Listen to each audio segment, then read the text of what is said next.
We're going to be just scratching the surface of batch cooking because there's so much to it. I think if you're just starting out, you just want to maybe start with the food or the meal that is the most challenging for you. Let's say if you don't eat breakfast, you know, your willpower shot by midday and you have trouble staying how you want to eat for the rest of the day, then breakfast is a good place to start.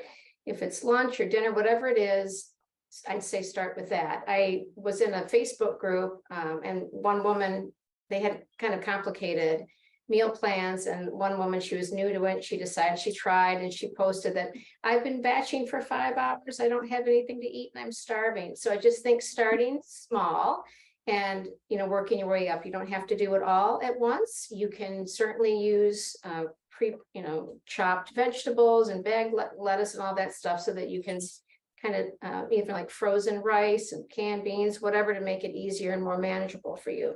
So I'm starting with overnight oats. They're my Black Forest overnight oats. I love chocolate and cherry together. I love chocolate and blueberries. I love chocolate. So you can use cacao powder, or I'm using an unsweetened cocoa powder from Trader Joe's. It's just unsweetened cocoa powder. There's no other ingredient. And I have 4 mason jars. These are 8 ounces and these are 8 ounces, but these hold a little bit more for some reason. So I like having that extra space. I already put half a cup. I've given you 2 different ways to do it. You can make a multiple of however many jars you want to do, or you can put everything. I did the servings for 4. So you could put all that into a bowl and then, you know, dole it out, divide it evenly into 4 jars or however many jars you want. So I am already put the half cup. And I like using, these are inexpensive and they're very handy, these funnels that go on either side of a mason jar. So I have half a cup of rolled oats. If you need to be gluten-free, you can get the certified gluten-free oats. We've got some gluten-sensitive people in the family, but they're okay with oats. So, and having chocolate for breakfast, the cocoa or cacao help relax the innermost lining of your arteries. So that's good for your heart and a nice reason to have it. If you don't like cherries, of course, you can use any other fruit you enjoy. The idea with batch cooking is to make foods that you will eat, that you will enjoy. So now I'm going to add, I've got the plate. Oh, that was brilliant. I can get the plate.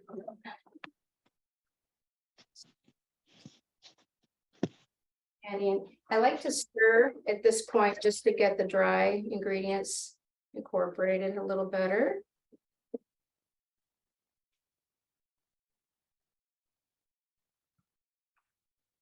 There are a lot of different add-ons you can do. I mean, if you want to have chia seeds or hemp seeds, chopped nuts, like walnuts are really good with this.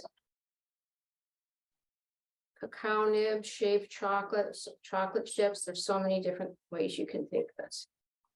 Okay, I'm going to put in a half cup. You can put in a little bit more if you think you need that. Rolled oats are not raw. They're rolled with a steam roller, so there's a little bit of a cooking process in there.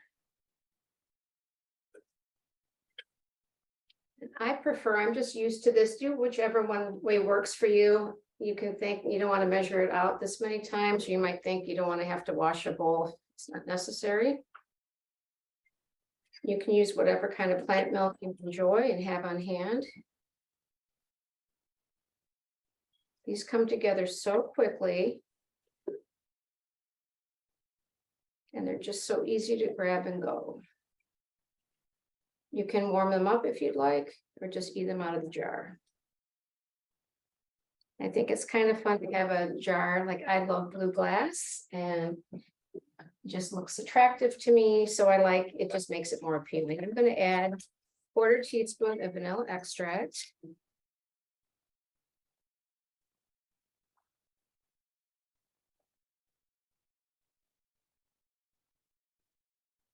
And then I took, you add whatever sweetener that you like, that you enjoy. I have, I'm using maple syrup, but if you like, you know, agave, I put a wide range because people are at all different things. If you're used to a lot of sugar. You're going to want more. If you're used to unsweetened chocolate and unsweetened milk, probably won't need as much. So I'm using about 1.5 tablespoons of maple syrup. If I use agave for my son, I'm going to use a teaspoon because that's much sweeter. But you just do it to taste. And then I thawed out, I like the frozen cherries. Sorry for that. Frozen cherries, and then I cut them up because I like to have little bits of them throughout.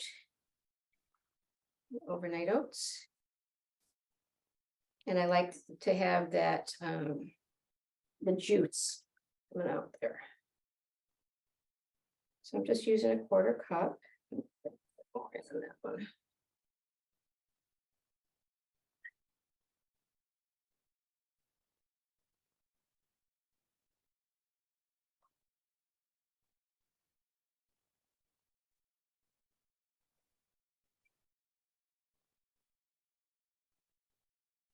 And I don't want to waste that juice, so I'm just going to spread that out through the different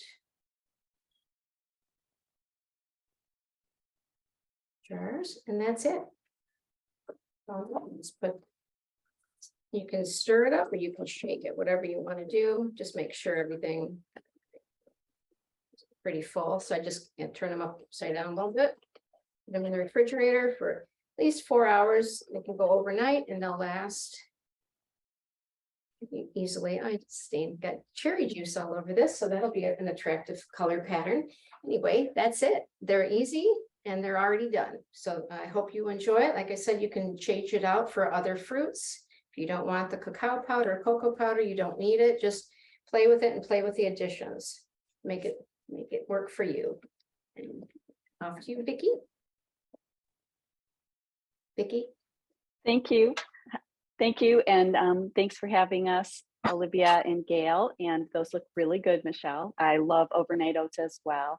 I'm actually starting with another kind of oats for you as one idea for batch cooking. And what I'm doing is creating basically kind of a baked oatmeal casserole with steel cut oats.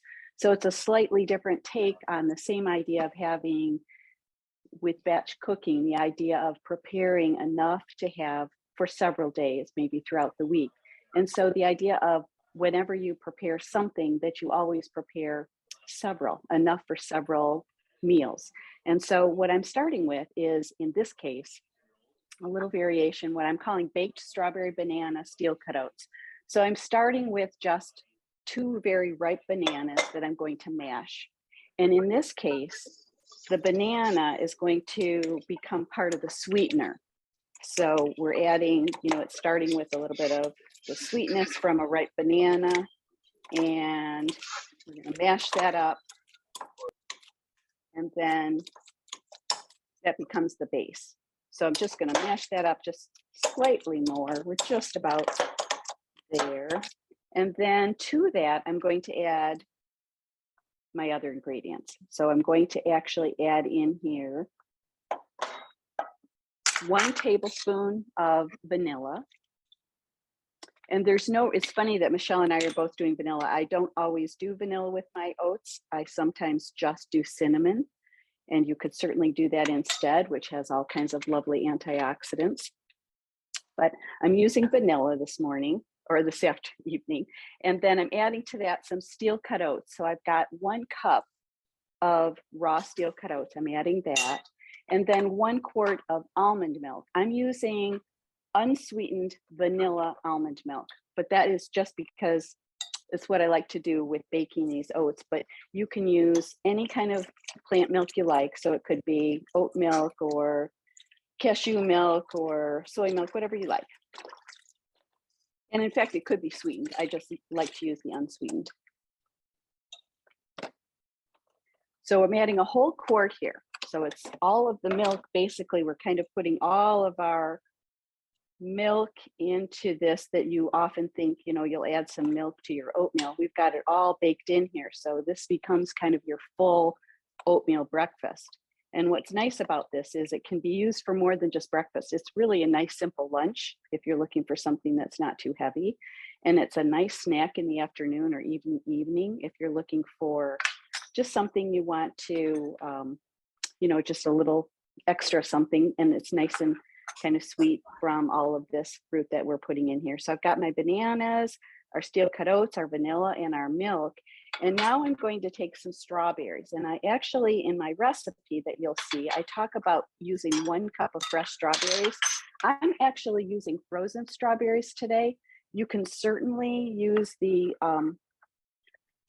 fresh ones, and I often do, and that's how the recipe is. But I just thought it'd be kind of easy. I'm actually making 2 batches today, and so I could use the whole package, which is about 2 cups, to make 2 batches of this. So I can show you one that's already prepared.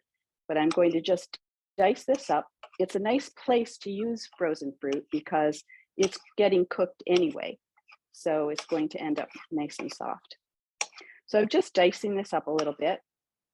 You could slice it. You could use a different berry. You could use mixed berries. You could use cherries. You could use really any kind of fruit you like. And this is going to add a little bit of color and a little bit of sweetness. So I'm going to just add that in as well. And then give that a little stir. And now we've got everything in here: almond milk, oats, bananas, strawberries, and vanilla. And now I'm just going to pour this into a baking dish.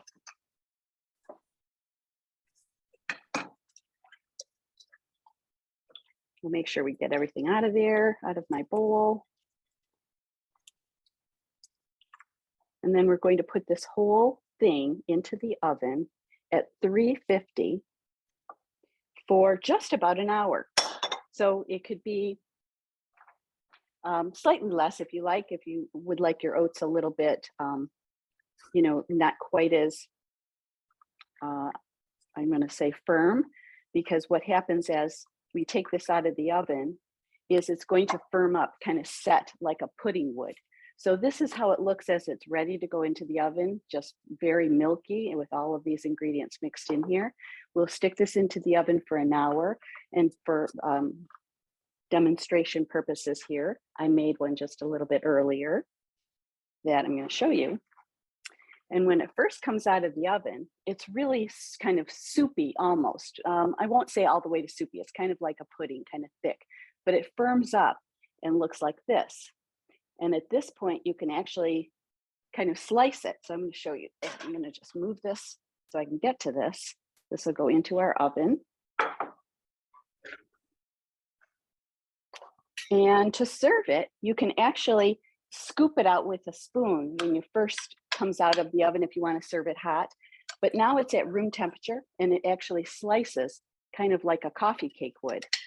And so now we've got just this beautiful slice of this delicious oats. And I'm just for, you know, to kind of garnish it, going to put some more fresh fruit, berries on top. Sliced bananas are really nice on this, as are these berries, of course. And the milk is already part of your oats, as is, you know, the kind of the flavor of all these fruits. So it's a really lovely way to start the day. And we've got our strawberry baked oats. Michelle? Very good, Vicki. And we've got you covered for your fiber and your fruit and all that in the morning. So next time, we're just going to talk a little bit about roasting vegetables. When you get more versed at the batch cooking, and you really get to be like 90 minutes, you can make beans, grains, roasted vegetables, sauce, and, you know, prep some Greek salad and salad items for the week. But like I said, just starting off kind of slowly for that. But roasting vegetables is a really great way to give more flavor to them. It really enhances the earthy sweetness of them. So just there are a couple different things to keep in mind. One, make sure your kitchen's clean. You know, you've checked everything, but you don't want to have a hot baking sheet and be looking around like, where am I going to put this? So just making sure everything's clear. And I think it's nice to have a bowl of soapy water in the sink too, just so you can put things in there so stuff doesn't dry on. But just having, like, there are a lot of different people, they want no oil, or they want oil. So whichever way you prefer, I'm not pushing either thing, and whatever works for you and your healthcare provider. It just working on having some roasted vegetables. The things to keep in mind for either option is that you want to have them uniform pieces. Now, I know vegetables aren't all uniform, but you want to have them as close to uniform as possible. The smaller ones, if you have smaller pieces, you can have a higher temperature. The heat of the oven is going to help the moisture of the vegetables dry out, and then it'll help when you're using oil. It's going to help the sugars come out and brown easier, and get browner than without the oil. But you can still, just the similarities would be, putting them on in a single layer, not crowded. If they're too crowded, they're going to steam. Actually, you want the middle rack of the oven. The perimeter of the oven gets hotter, so when you have something like, say, a carrot, whether you can't get them all the same size, then you put the larger pieces on the perimeter of the baking sheet, so carrots will cook more evenly. So those are some things to keep in mind. Cut into even pieces. Your oven temperature can vary 50 degrees up or down, so it's good to have an oven thermometer just to check and see if when you set it at 450, if it's really 450. And speaking of the temperature, you can roast at all different temperatures. I've seen them like from 250 for tomatoes to 350 to 475. So usually the larger pieces or the harder vegetables are going to go at the lower temperatures, so low and slow. And then the small bite-sized pieces are going to go more to the 400, 425, even 475. So is it not to crowd the baking sheet? You want to cook them until they're tender. So usually that's going to be different for people. It's going to be different based on the vegetable, what your taste is, and your oven. But you just put a knife in, and it should just have a little bit of resistance when you put the knife in and out. So if you're cooking without oil, you're going to need a flavorful liquid, because it's not going to get as caramelized, and it will dry a little bit. So it's important to, the ones I did in the without oil, I used a vegetable stock, nice flavorful stock. And then after you're going to do that, you're going to want to really add some more flavor and moisture back.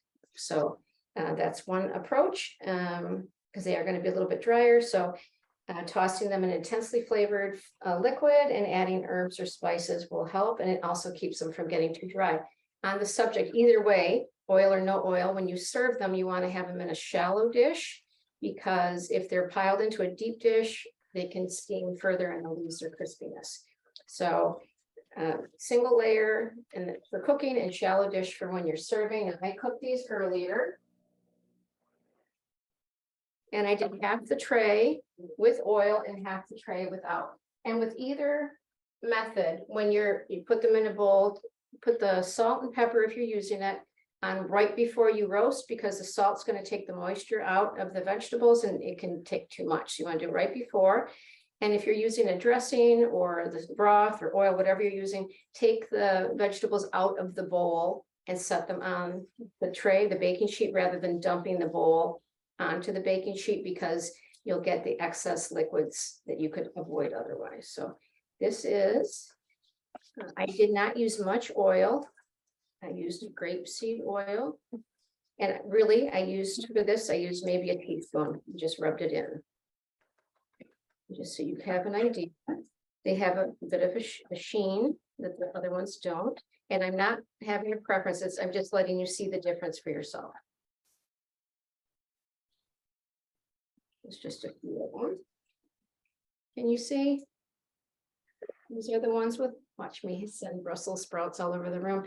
These are the ones with oil, and these are the ones without. So they're still have some browning on them, but they're not as vibrant green, and they're a little bit drier. They're still good. And you just want to season them afterwards, flavorful liquid, adding more herbs and spices, and they'll still be enjoyable, but it's personal preference. So like I said, roasting, you can put a lot of different things in at once to make use of the oven and the heat. Consumers, I don't know if you're aware of this yet, but they're changing how they charge. So it's cheaper to use any gas appliance before 11 in the morning or after 7 in the evening. And I think anyway, just for saving money and energy, it's good to get the most out of the oven while it's on and heat it up. So you can have different trays for different things, different vegetables cook at different for time. So if you use like different size trays, this is an 1/8 sheet, this is a half, I have a quarter. I also have these little silicone things that you can put on the baking sheet. I have a Breville oven and these fit in. I have 4 of them, 2 this size, 2 this size, and I just can put them all in. So if I have a beet or something that like beets, you probably, if you're not wrapping them in foil to do a whole one, then you might want to use a separate tray for it so that it doesn't bleed onto other vegetables and get them pink. So just some other, things to keep in mind. You can use the different trays so you can take them out. Like if you're doing potatoes, maybe you're baking a whole potato, that's going to take a lot longer. You can put those on a different tray than the other things, or you can just keep your oven hot, take out one tray, start another one. So just, there's so much you can do with it, and roasting vegetables makes them so much better. I mean, it just, I love raw ones too, but it's just a really nice way to get more sweetness, and that caramelization is just something you can't get with a wet cooking method. So I hope you will enjoy trying some of these methods in whichever way you like, oil or no oil. I hope you can get more vegetables in. Vicki? So thank you. I'm going to make my smoky spiced beans. And before I get started on that, I just want to say one thing to wrap up the oats that I showed you a moment ago with the strawberries and bananas. And that is that I forgot to tell you that this stores very well all week long in the refrigerator. I mentioned to you that, you've got a casserole, you're able to slice it or scoop it depending on your preference. And you can just keep kind of taking portions as you are ready for them throughout the week. But also, because today I'm making a double batch, I had to have one ready so I could show you how it's going to look finished. I'm going to end up with a lot of oats, more than I'll be able to finish, or that our family will be able to finish this week. So I wanted to just mention that part of batch cooking is not only making sure you've got enough to enjoy throughout the week, but if you have extra, it's a great way to kind of prep for a day that you may not have much time in a week or two. And so that's where something like super cubes can come in really handy. This is just a particular brand that I like to use that you can store in the freezer. You can take portions of these oats, it'll freeze really well, as will my next dish that I'm going to show you, which is the beans. But you can actually fill these up. It's kind of like a big giant ice cube tray. And it's because it's silicone, it's actually flexible. So you can pop them into the freezer, freeze them solid, and then pop them out from below.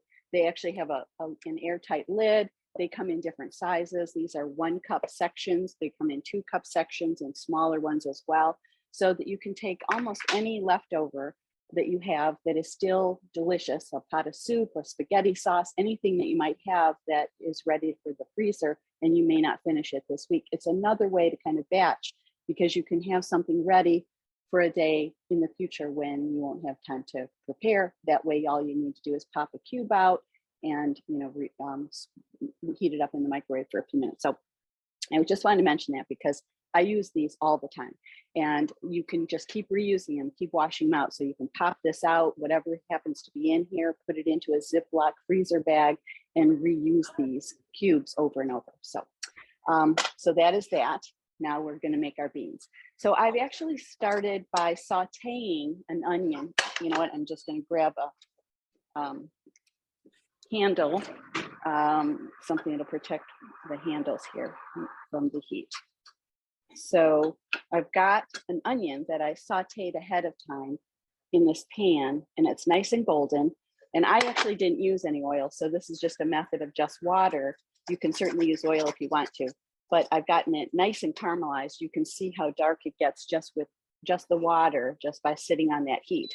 Adding just a splash of water now and then to kind of keep it from sticking to the pan. So now I've got my onion in here. I actually added a little garlic as well once the onion got sauteed. And I just did that step a little bit ahead of time so that we can move right through the rest. It's a super easy dish. And so I'm putting in 2 cans of pinto beans now. I've rinsed and drained these. You could actually use any kind of bean you want. I use pinto beans in this because I don't use them that often. Otherwise, I use a lot of black beans, a lot of other kinds of, a lot of chickpeas, a lot of other beans, but not you can use navy beans as well. I don't use pinto beans that often, so it just seemed like a great place to have a little variety. So, but again, you can use any kind of bean you have handy for this.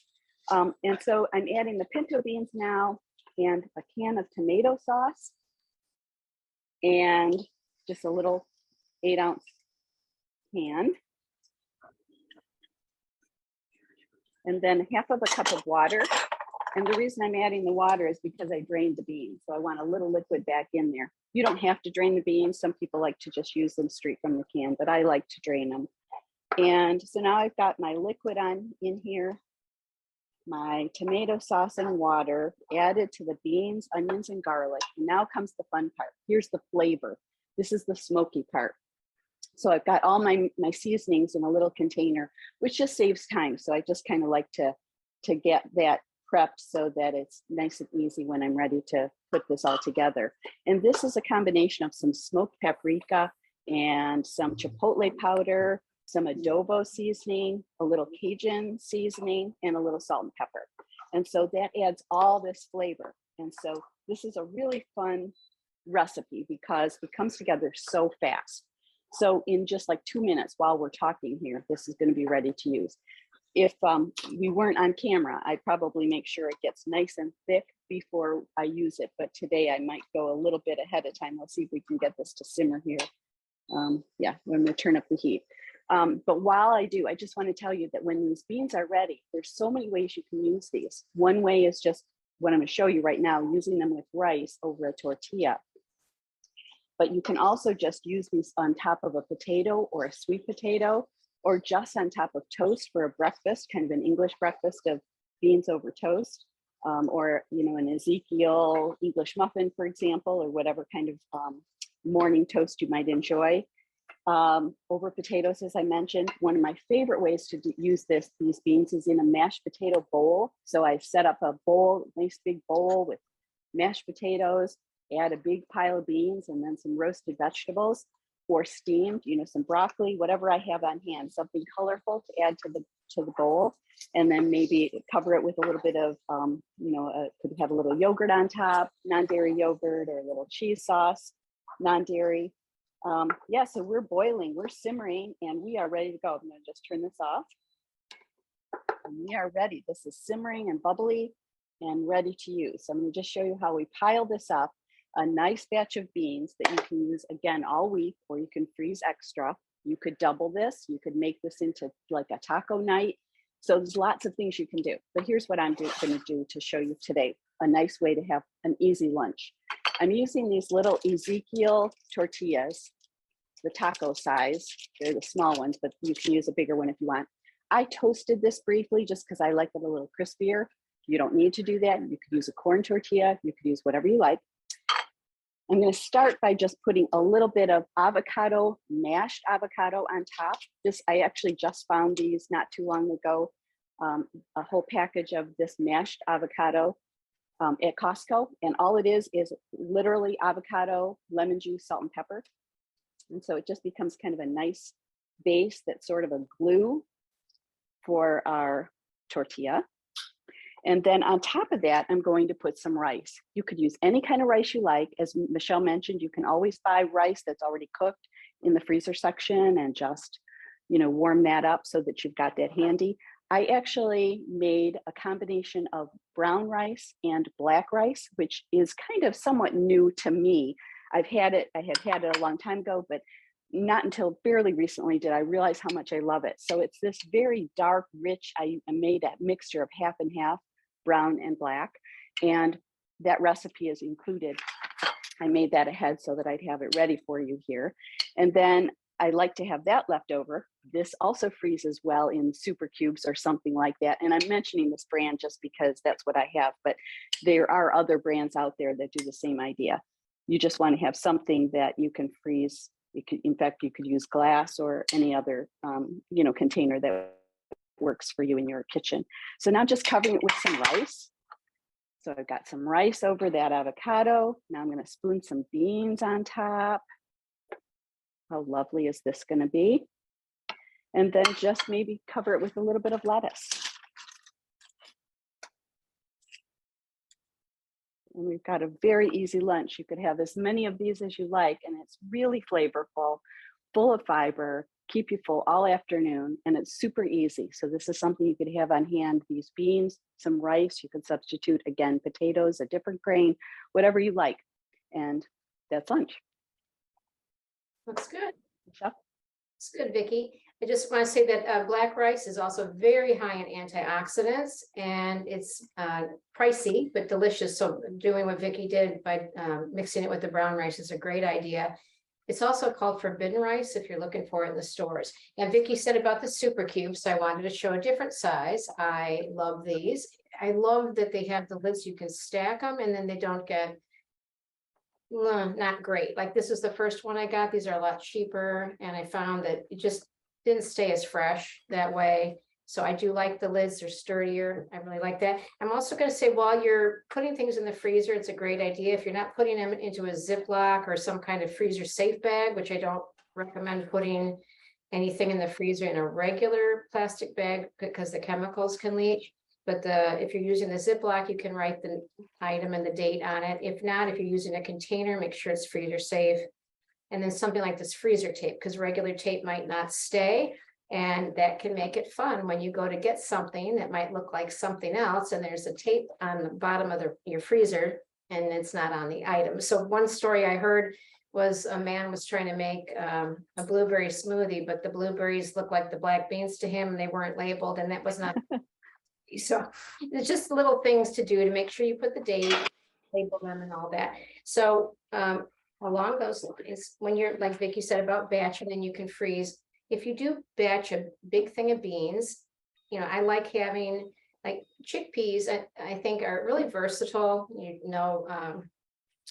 I'm sure you've seen like the tunaless tuna. You can use like at least six different culture, like cuisines.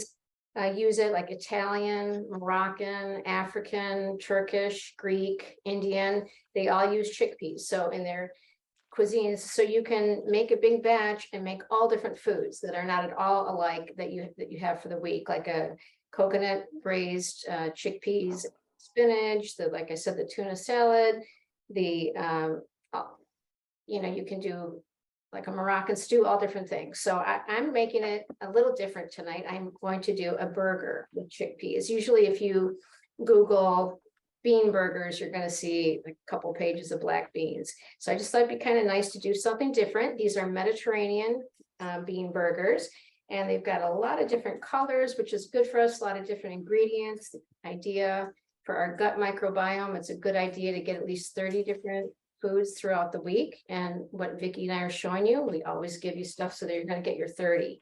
So I'm starting now. It says to do it in a bowl. I like to just use my food processor because it's a little easier for me. And I put it in half a cup of chickpeas that I did mash a little bit, about a cup of sweet potatoes. You can use any variety that you like, just the regular ones. I've got 3 tablespoons of chopped Italian parsley, flat leaf. Like I just found out recently, is not good for dogs. They can have the curly, but they can't have they shouldn't have the flat leaf. I've got about a 1/4 cup of diced red pepper. And that's something else that you could put when you're roasting your vegetables. You could roast your peppers too, or I used a jarred kind without oil. I've got Kalamata olives that I've chopped up. I've got, what do we have here? Some seasoning, cumin, onion, pepper, salt, cayenne. Cayenne is actually a flavor enhancer, but I love it because it adds a nice little bit of heat too. It also helps you cut back on salt if that's what you're interested in doing. And I've got 2 cloves of minced garlic and 3 tablespoons of chopped red onion. Now the sweet potatoes, it's not a good idea to steam them because they'll be too moist, but sometimes they come out a little bit moist anyway. So usually you would just add a little bit at a time of the oats, so they're not getting too dry. No matter what they look like, when you first blend them, they're going to get drier when they're baked. So But I already know from making them earlier that I needed every bit of that quarter cup of oats. Again, they're rolled oats, and you can use breadcrumbs if you like.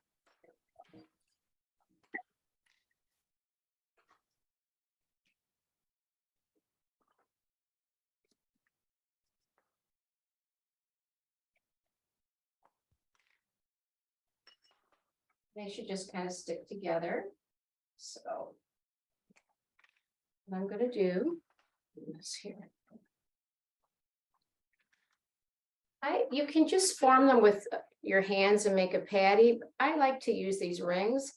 They make them, you can make them a little bit more even, which is just something I like to do. It also makes it handy for when you're freezing them. And like, it is a good idea to bake them and then freeze them.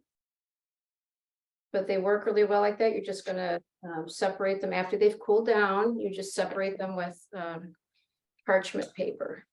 And then if you're using a ring to shape it, you're just gonna use the back of the spoon to press it down.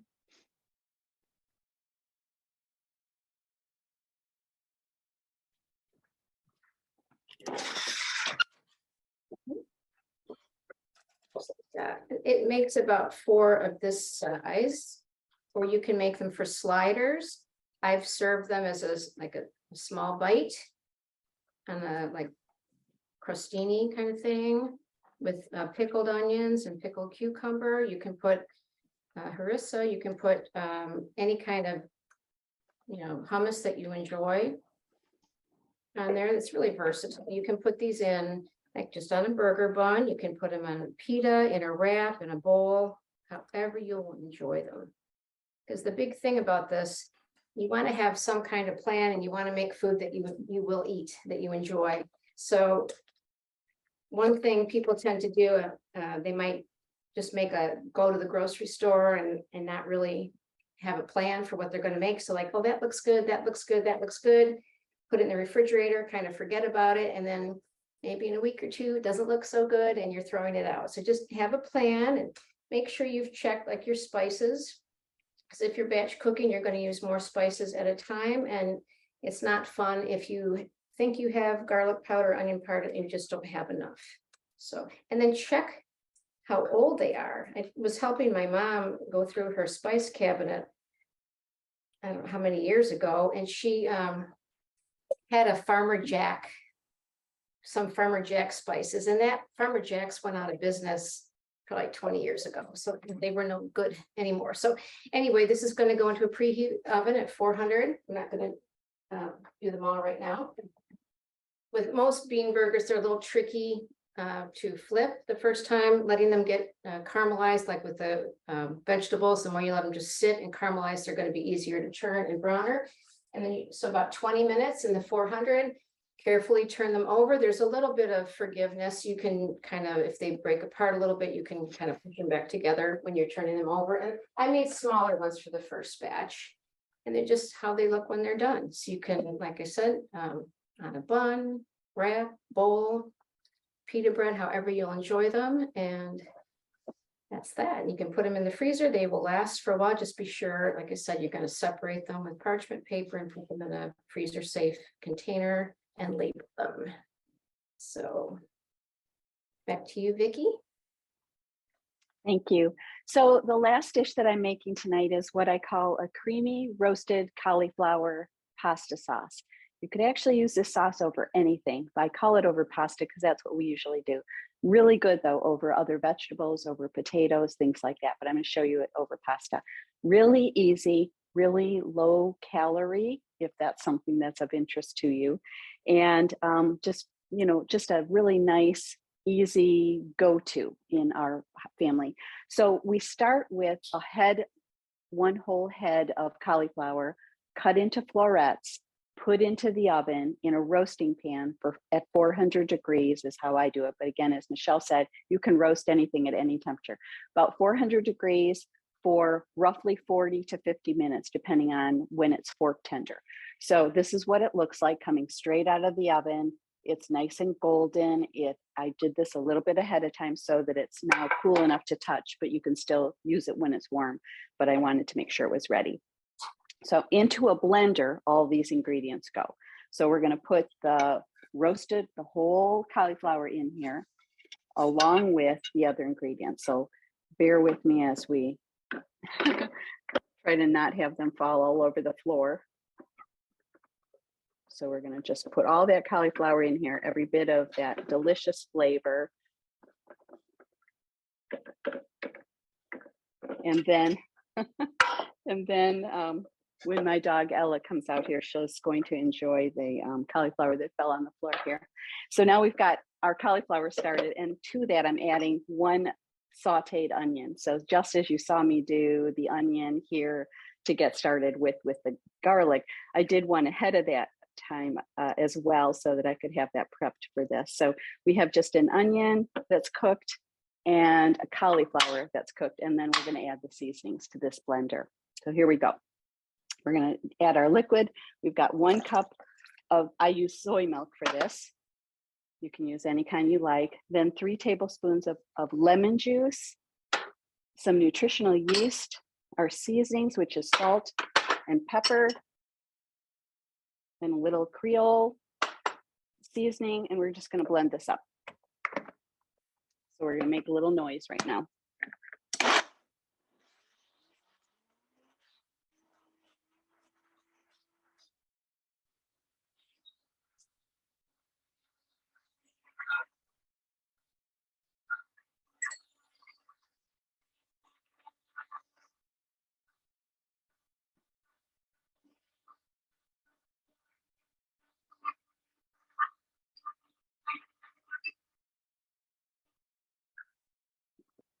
I think we're just about there.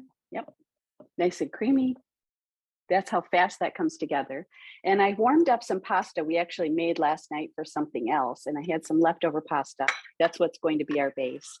And we're just going to take this delicious, yummy sauce and pour this right over the warm pasta and just give this a little stir, and then it'll be all ready to enjoy. This sauce also freezes really well. Really creamy, really flavorful.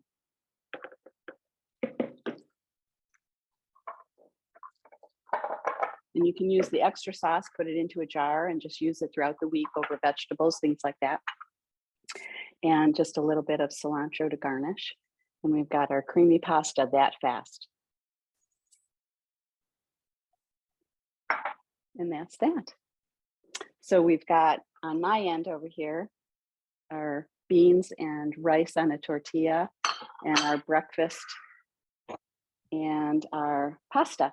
And as Michelle and I were talking about earlier today, you don't need to do more than just a couple of recipes at a time. Make it not hard for yourself by starting with just a couple things that you can enjoy throughout the week. You can always make another dish or two if you want to midweek or so, but you really just need a couple of things to make sure you've got a good start on your week. So any questions or? Awesome. I just wanted to say too, to dovetail on what Vicki was saying, is that you don't have to do all your batching in one day. Like, let's say I roasted the vegetables, I roasted the sweet potatoes, made the cook the chickpeas, and then another day I might make the burgers. It doesn't have to all be done at once. I think people see people doing these massive things and feel like they have to, and just do it at your own pace, in a way that you'll have success. One of my most fun was when I was on the phone with my cable company for a super long time. I thought, I'm going to batch, and I got a whole bunch done while I was on hold and getting disconnected. So you can just sneak things in wherever. A thing of soup, the beans, grains, whatever. Vicki, the first question is for you. And someone said, my mom doesn't eat much rice. So what would be some great alternatives to rice for the tortillas? Yeah, you could just leave it out. You could have just bean burritos or tortillas, and you could just use, that's kind of, rice and beans are, happy companions, but you can definitely leave that out or use a different grain if you like millet or farro or some other kind of grain. Or you could use potatoes, actually, boiled potatoes or steamed potatoes or sweet potatoes.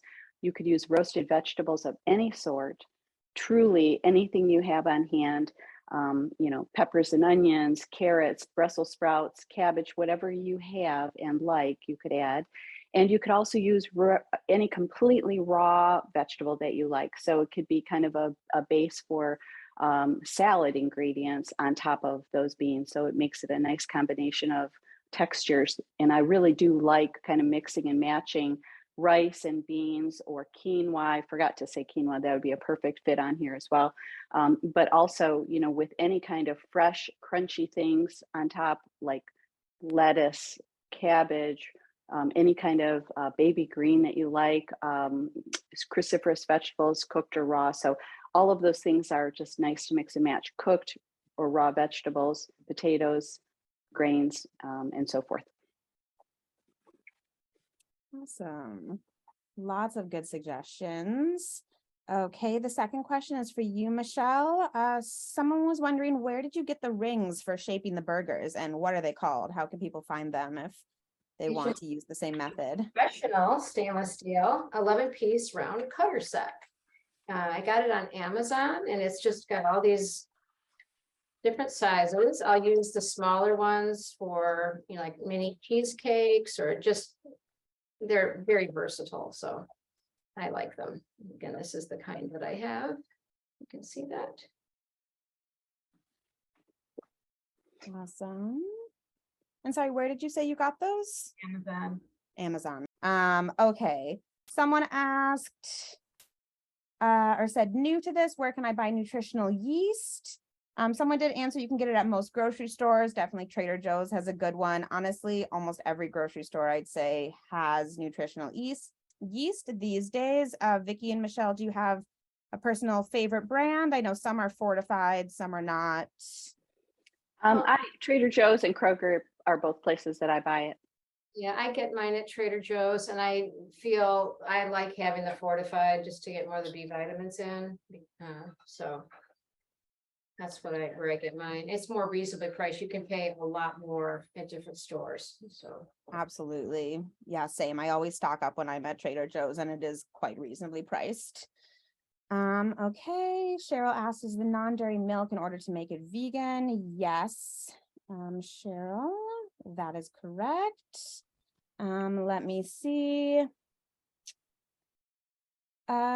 Oh, Vicki, someone said, can you substitute frozen cauliflower instead of fresh for the creamy sauce?